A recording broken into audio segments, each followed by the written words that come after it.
CMRL Exalogic പണമിടപാട് കേസിൽ SFIO ഈ കുറ്റപത്രം വിശദമായി പരിശോധിക്കുകയാണ്. എറണാകുളം അഡീഷണൽ സെഷൻസ് കോടതി കുറ്റപത്രം സ്വീകരിച്ചാൽ വീണ വിജയൻ ഉൾപ്പെടെയുള്ളവർക്ക് സമൻസ് അയക്കും. പക്ഷേ ഒരു കുരുക്കുള്ളത്, ഡൽഹി ഹൈക്കോടതിയിൽ ഇതേ കേസിൽ ഈ കുറ്റപത്രം സമർപ്പിക്കരുത് എന്ന ഒരു നിർദ്ദേശം, വാക്കാലുള്ള നിർദ്ദേശം ഡൽഹി ഹൈക്കോടതിയിലുണ്ട്. അപ്പോൾ ഈ പശ്ചാത്തലത്തിൽ കുറ്റപത്രം സ്വീകരിക്കണമോ വേണ്ടയോ എന്നുള്ള ഒരാലോചനയിലാണോ സെഷൻസ് കോടതി?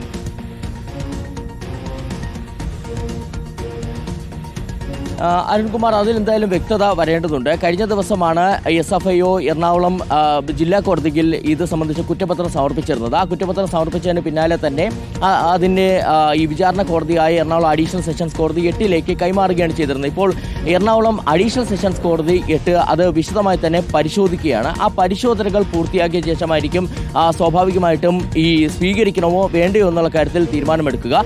അങ്ങനെ സ്വീകരിച്ച് കഴിഞ്ഞാൽ സ്വാഭാവികമായിട്ടും പ്രതികൾക്ക് സമൻസ് അയക്കാൻ നീക്കം കോടതിയുടെ ഭാഗത്തു നിന്നുണ്ടാകും. അങ്ങനെ സമൻസ് അയച്ചതിന് ശേഷമായിരിക്കും EDയുടെ അപേക്ഷ, അതായത് കുറ്റപത്രത്തിന്റെ പകർപ്പ് വേണമെന്നുള്ള EDയുടെ അപേക്ഷ പരിഗണിക്കുക എന്നുള്ളതാണ് മനസ്സിലാക്കാൻ കഴിഞ്ഞിരിക്കുന്നത്. എന്തായാലും ഈ ഡൽഹി ഹൈക്കോടതിയുമായി ബന്ധപ്പെട്ടുള്ള കാര്യങ്ങൾ അത് ഇതിലെങ്ങനെ സ്വാധീനിക്കുമെന്നുള്ള കാര്യത്തിൽ വ്യക്തത വരേണ്ടതുണ്ട്. ഏതായാലും വിഷു കഴിഞ്ഞിട്ടായിരിക്കും ഇനി ബാക്കിയുള്ള നടപടികൾ നമ്മൾ പ്രതീക്ഷിക്കുന്നത്. Okay, thank you Sharan. ശരണാണ് കൊച്ചിയിൽ നിന്നും 2 വളരെ പ്രധാനപ്പെട്ട ബ്രേക്കുകൾ നൽകിയത്.